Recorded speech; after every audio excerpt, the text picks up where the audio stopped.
اس راستے پہ نہ چلو. لیکن جوان انسان ہمیشہ اپنی منمانی کرنے میں لگا ہوتا ہے.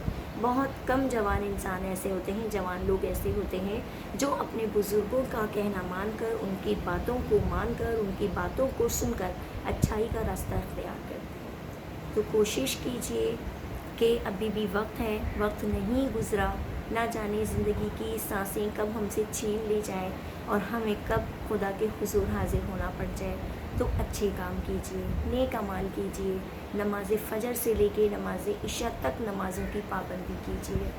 کوشش کیجئے چاشت کی نماز پڑھنے کی، کوشش کیجئے اشراق کی نماز پڑھنے کی، کوشش کیجئے نماز اوابین پڑھنے کی.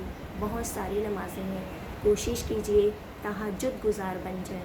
چہرے پہ نور چاہیے، نماز فجر کو ادا کرنا شروع کر دیں. آپ کا چہرہ خود بخود پرکشش اور خوبصورت ہو جائے گا. آپ کو کسی مہنگے بیوٹی پارلر جانے کی، مہنگی کریمیں لگانے کی کوئی ضرورت نہیں پڑے گی.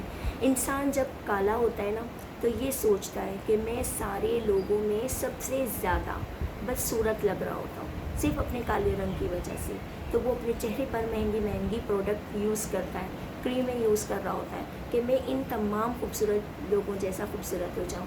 لیکن جب ہمارا دل کالا پڑ رہا ہوتا ہے تو ہمیں اسے صاف کرنے کی نوبت بھی محسوس نہیں ہو رہی ہوتی. اور ہمارا دل کالا کیوں پڑ رہا ہوتا ہے؟ اس لیے کہ ہم برائیوں کا راستہ زیادہ اختیار کرتے ہیں. ہم وہ باتیں زیادہ سن رہے ہوتے ہیں جو ہمیں سمجھ آ رہی ہوتی ہیں. ہماری سمجھ کے اوپر، ہماری عقل کے اوپر ایسا لگتا ہے جیسے پتھر پڑ جاتے ہیں. اگر کوئی ہماری دین کی اصلاح کے لیے ہمیں کچھ سمجھانے کی بھی کوشش کرتا ہے نا تو آپ یقین جانیے کہ جوانی کی عمر ایسی ہوتی ہے کہ ہمیں بہت برا لگ رہا ہوتا ہے کہ انہوں نے تو اپنی زندگی گزار دی، انہوں نے تو اپنی زندگی گناہوں میں گزار دی. اب جب ہماری باری آئی ہے اس لائف کو انجوائے کرنے کی، لائف کو اچھے طریقے سے جینے کی، تو یہ چلیے ہمیں نصیحتیں کرنے. اکثر لوگوں کی زبان پر یہ باتیں ہوتی ہیں. تو پلیز آپ یہ مت سوچیں، آپ یہ سوچیں کہ اگر کوئی انسان ہمیں سمجھا رہا ہے تو اس میں ہمارے لیے بہتری ہوگی. اللہ تعالیٰ اپنے خاص بندوں کو ہی چنتا ہے دین کی خدمت کے لیے. اب آپ نے دیکھا ہے جو لوگ حافظ قرآن بن رہے ہوتے ہیں تو ضروری تو نہیں ہے کہ ہر گھر سے کوئی نہ کوئی حافظ بن کر نکل رہا ہوتا ہے. ضروری نہیں ہوتا نا. 10 گھروں میں ایک گھر ایسا ہوگا جس میں کوئی بچہ حافظ بن رہا ہوگا، حافظ قرآن بن رہا ہوگا. آپ نے سوچا ہے وہ حافظ قرآن کیوں بن رہا ہے؟ کیونکہ اس کو اللہ تعالیٰ نے چنا ہوتا ہے. دنیا کی تمام تر تعلیم بہت آسان ہے، اردو لکھنا بہت آسان ہے، انگلش لوگ بہت زیادہ اچھے طریقے سے سیکھ لیتے ہیں، میتھ میں کسی کو مہارت حاصل ہوتی ہے. لیکن قرآن پاک کو یاد رکھنا اور اس کو اپنے دل میں بٹھائے رکھنا بہت کم لوگوں کو نصیب ہوتا ہے. اور بہت خوش نصیب ہیں. میں سلام کرتی ہوں ان لوگوں کو جو قرآن پاک جیسی دولت کی طرف آنے کی کوشش کرتے ہیں. آپ حافظ قرآن تو نہیں بن سکتے، ضروری نہیں ہے ہر انسان حافظ قرآن بنے، لیکن قرآن کو سمجھ کر پڑھنے والے تو بن سکتے ہیں نا. تو اس طرف آنے کی کوشش کیجیے، گناہوں بھرا راستہ چھوڑ دیجیے. ابھی دیکھیں جب بہت سخت گرمی تھی تو لوگ کس قدر پریشان تھے کہ یا اللہ کون سا ہم سے ایسا گناہ ہو گیا جو یہ گرمی کا عذاب ہم پر نازل ہو گیا. اللہ پاک تجھے تو رحم کرنے والا ہے، تو کرم کرنے والا ہے، تو موسم کو اچھا کر دے. اور آج کل موسم جب اچھا ہے تو ہم کس قدر پرسکون ہیں کہ اللہ پاک نے گرمی کی شدت کو ختم کر دیا. اب فرض کریں اگر ہم جو گناہ کر رہے ہیں، گناہوں بھری زندگی گزار رہے ہیں، ان کی بدولت ہمیں سخت سے سخت روز محشر کے دن گرم عذاب دیا جائے گا، آگ کے اندر جلایا جائے گا. تو کیا ہم برداشت کریں گے؟ ہم سے دنیا کی گرمی برداشت نہیں ہے، ہم آخرت کی گرمی کیا برداشت کریں گے؟ اپنے اعمال کو اچھا بنائیں، اپنی اولاد کو دین کی طرف چلانے کی کوشش کیجیے. ہاں یہ بھی ضروری ہے کہ آپ انہیں تعلیم دلائیں. تعلیم انسان کا سر اونچا رکھتی ہے، لوگوں کے اندر اٹھنے بیٹھنے کی تمیز اور تہذیب سکھاتی ہے. لیکن دین آپ کو عزت کرنا سکھاتا ہے، اپنے سے بڑوں کی، اپنے سے چھوٹوں کی، اپنے رشتوں کی قدر کرنا آپ کو دین سکھاتا ہے. تو کوشش کیجیے اچھے بن جائیں، اچھے لوگوں کی صحبت میں بیٹھیں. اچھا جی، ایک چھوٹا سا عمل میں آپ کو بتاتی ہوں.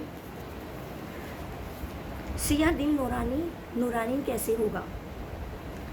بیمار دل صحت مند کیسے ہو؟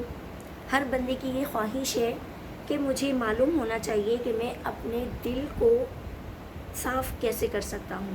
چنانچہ نبی کریم صلی اللہ تعالیٰ علیہ وآلہ وسلم نے حدیث میں کچھ مسنون اذکار بتائے ہیں.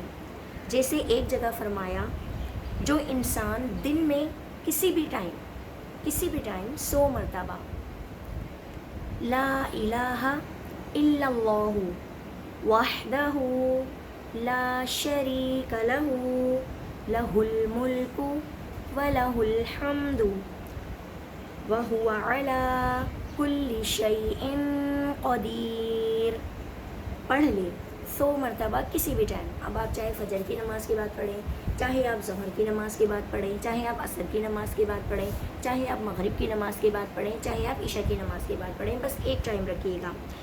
اس بندے کو 100 نیکیاں عطا ہوں گی اور 100 گناہ اس کے معاف ہوں گے, اور سارا دن اللہ تعالیٰ شیطان سے اس بندے کی حفاظت فرمائیں گے. سبحان اللہ. تو دیکھیے کتنا چھوٹا سا عمل ہے. ہم فجر کی نماز ادا کرتے ہیں, چلے ہمیں ٹائم نہیں ملا, ہم ظہر کی نماز پڑھتے ہیں, ظہر کی نماز کے بعد صرف آپ کو 5-10 منٹ بھی نہیں لگیں گے یہ تسبیح پڑھنے میں. تسبیح کیا ہے دوبارہ سن لیجئے. لا الہ الا اللہ وحدہ لا شریک لہ لہ الملک ولہ الحمد وہو علی کل شیء قدیر. بس یہ آپ نے 100 مرتبہ پڑھنی ہے دن میں, کسی بھی ٹائم آپ کو ٹائم ملے. ایک تسبیح آپ نے بس یہ کلمات پڑھنے ہیں, آپ کے 100 گناہ معاف ہوں گے, 100 نیکیاں آپ کو عطا ہوں گی. تو کیا ہی اچھا کام ہے.